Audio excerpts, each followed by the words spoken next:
You know, so many times I get all these complaints from players and their coaches. Oh man, my coach subs me every little mistake I make, but they don't do it for someone else. And any mistake I make, I'm going to be on the bench.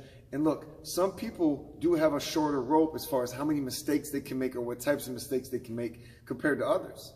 Okay, and that's the first sign of or the first part of what I want to talk to you about as far as understanding why you're getting on the bench from mistakes. Because I can almost guarantee you, 9 out of 10 situations, you're not just sitting down for one mistake. Here's the first thing, okay? Let's talk about what happens a lot of times when we think we're getting sat for every little mistake. We also then go look at everybody else and see if that's the same.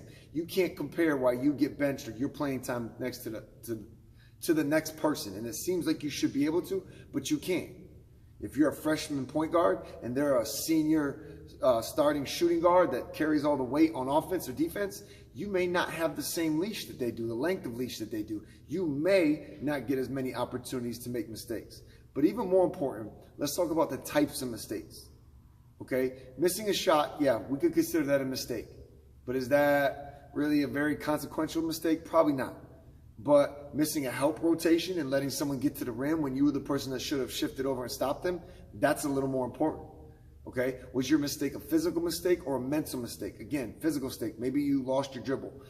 Mental mistake, you passed straight to the defense even though you saw them right next to your teammate when you passed.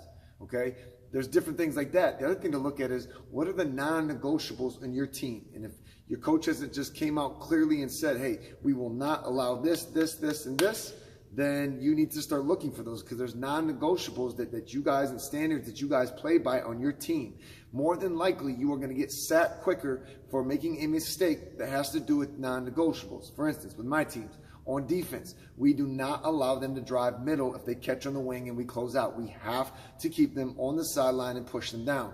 Well, if a player consistently allows that happening to the middle, that's a non-negotiable mistake. So yes, they have to sit down, and we need to get someone in there that can do it the right way, because we have standards into how we're going to win these ball games.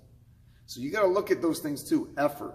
Mental mistakes are the biggest sins, you could say, in mistakes. So don't just see it as, oh, any mistake I make. What mistakes are you making? Are they part of the non-negotiables? Are they a mental error? Are they a physical error? You got to look at all of these components and also understand the length of your leash based on your role on the team. So I hope that helps. Take the time, write it down on paper, really think through this as far as, okay, what do I need to be better at? Where do I need to grow? Where can I prevent a lot of this, me getting benched for a mistake? Once you do, it'll be very liberating and you'll see your playing time go up.